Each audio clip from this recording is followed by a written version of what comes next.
Second, any apologies for absence? I believe all Cabinet members are here, sir.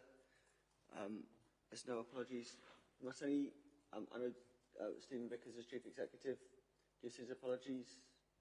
Any others to note? If not, declaration of interest. Anything to note here? Thank you, Leader. I'm not aware of any declarations, but of course if members ask a question or enter into a debate about a specific matter in a report, then obviously you can consider declaring interest at that time. Thank you, Leader. Thanks.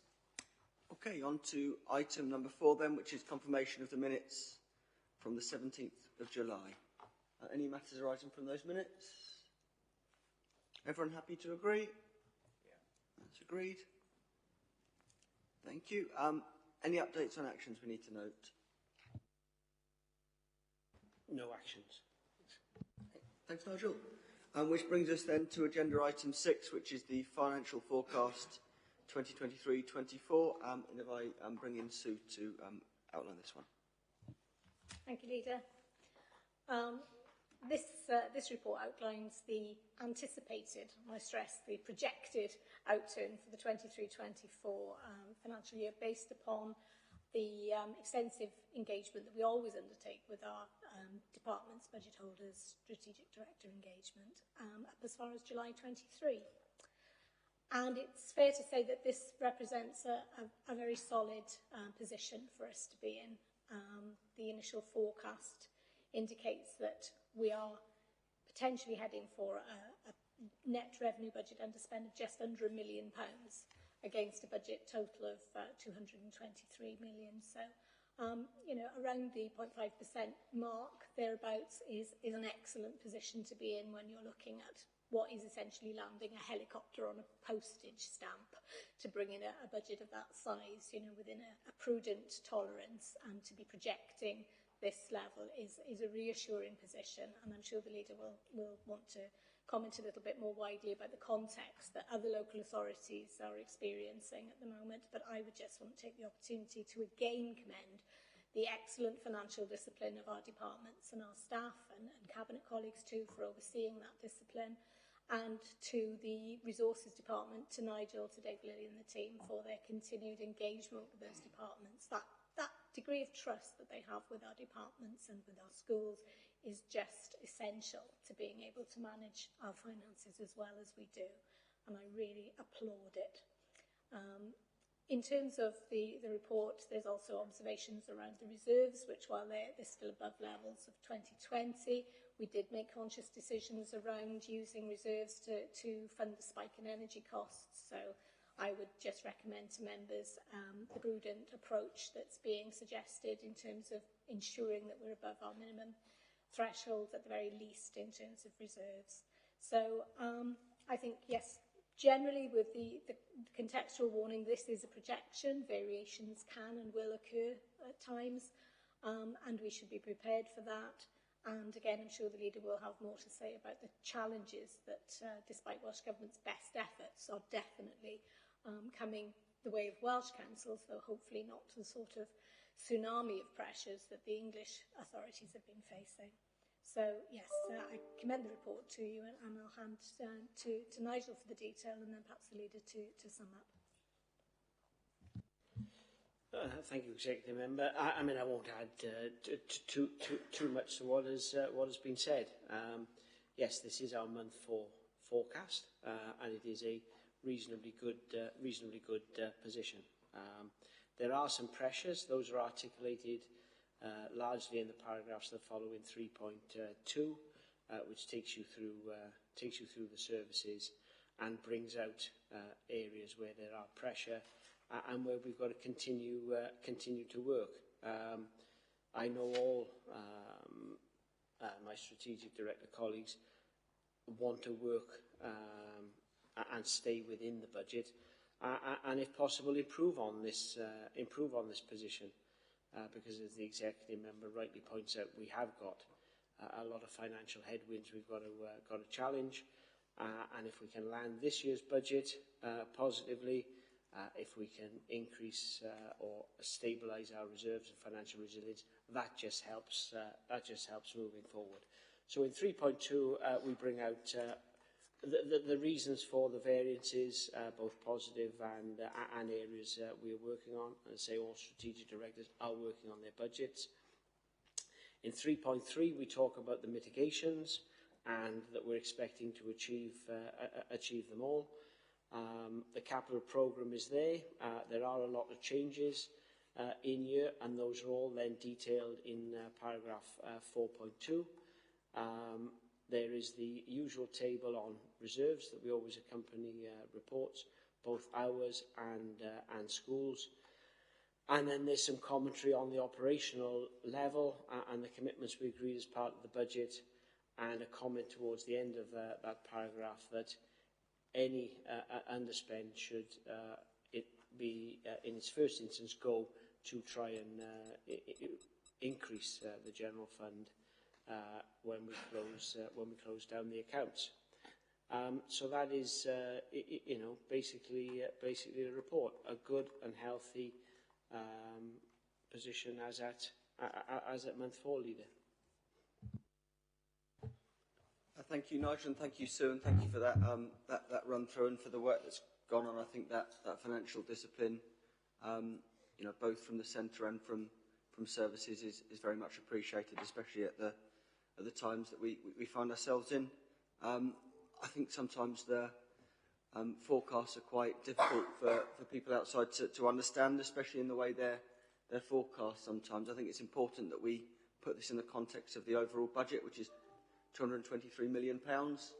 Therefore, a figure of £1 million, which is a lot of money, but it's less than half a percentage point. Even my limited maths can work that one out, of balancing, and actually to be within 0.5% of projecting a budget is an impressive position.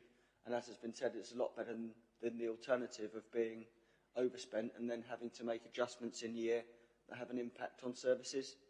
So that is appreciated. I think it's also important for us to say that it doesn't mean that there's £1 million lying around. It just means that if things continue the way that they are at the moment, and that of course is a big if, then there's a projected underspend at the end of the year. I was trying to work out how to explain it in sort of a context that's more understandable. I guess it's like if someone gave you £1,200 to run a car for a year, and after 4 months you'd spent £395.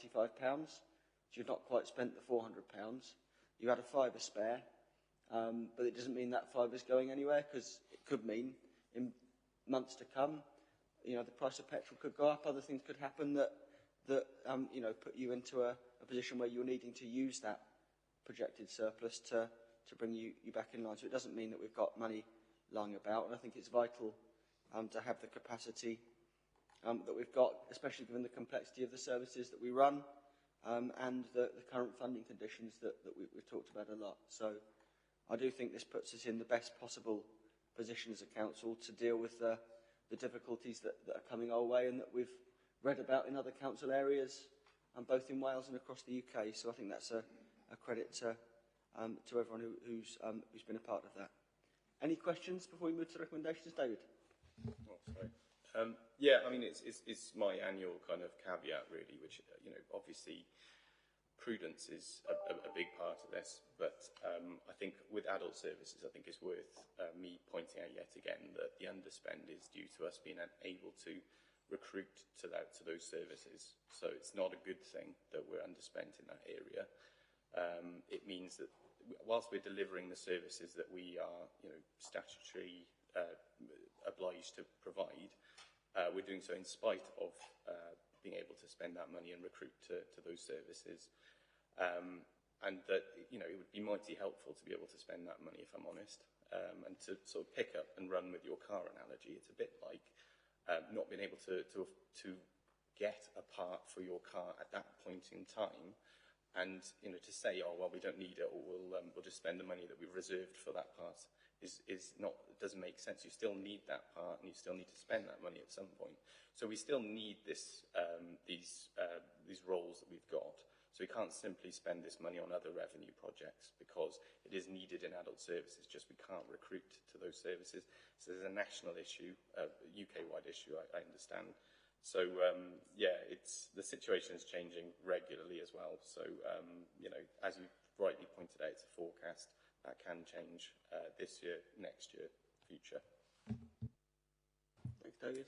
Any other questions? Any other comments? It's a very good point about the national picture that faces social care and the difficulties that recruitment is in increasing numbers of areas, as well as social care too. But certainly the need for some kind of national remedy for the difficulties of structure and social care is long overdue. Any other questions before we move to the recommendations? At 6.1, then, it's recommended that Cabinet notes and approves the initial financial forecasts and the actions outlined. We have a show of hands in favour. That's carried. Thank you, colleagues. Right then, we then move to the next agenda item, which is the Active Travel Prioritisation Tool and details of the Active Travel funding bids for 2024-25. If I initially hand over to Mandy. Thank you, Leader.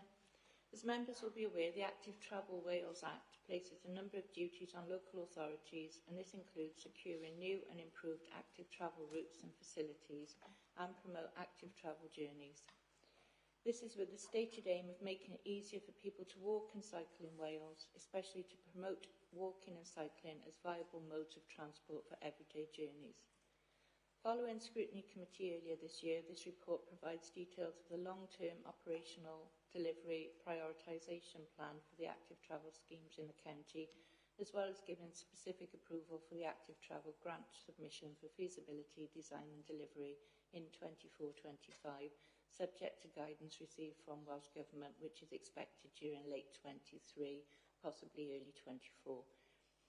Following the completion of an extensive consultation process, a final active travel network map identifying 175 future routes and 64 existing active travel routes was completed and submitted to Welsh Government in March 22, and they were approved on 1st of December 22.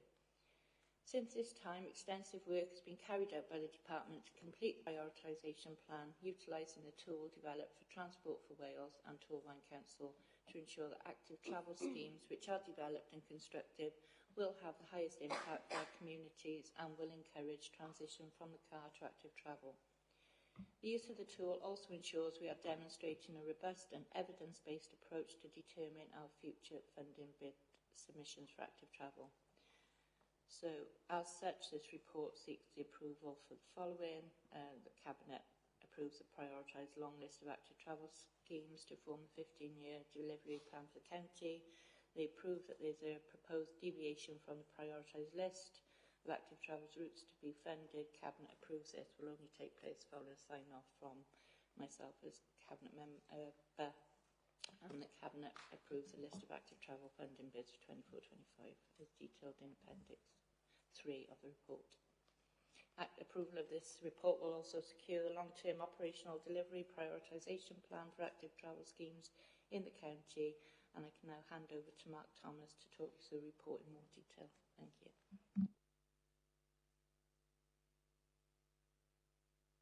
Thank you, Councillor Owen. Really, just I want to give an overview following that comprehensive explanation by Councillor Owen, if I may.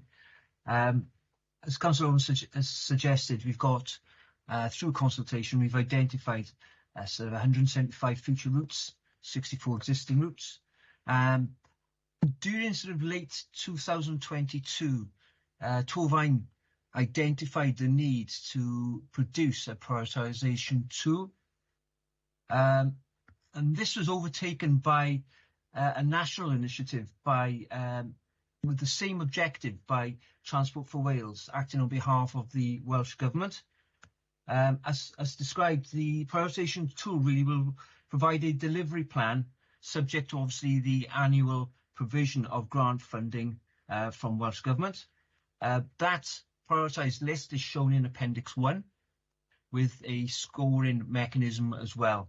And as members will be able to identify, we've picked up within the scoring matrix an opportunity to maximise the modal shift to active travel, support connecting journeys to improve access to key services, to target areas of deprivation and address existing safety concerns. So this prioritisation tool is quite comprehensive. We've worked closely with Transport for Wales to make sure that local issues are also identified as part of this prioritisation tool. We suggest we adopt a flexible approach, however, to take advantage of potential windfalls. So, for example, if we have access to Section 106 contributions, we will obviously seek approval from the executive member to take advantage of those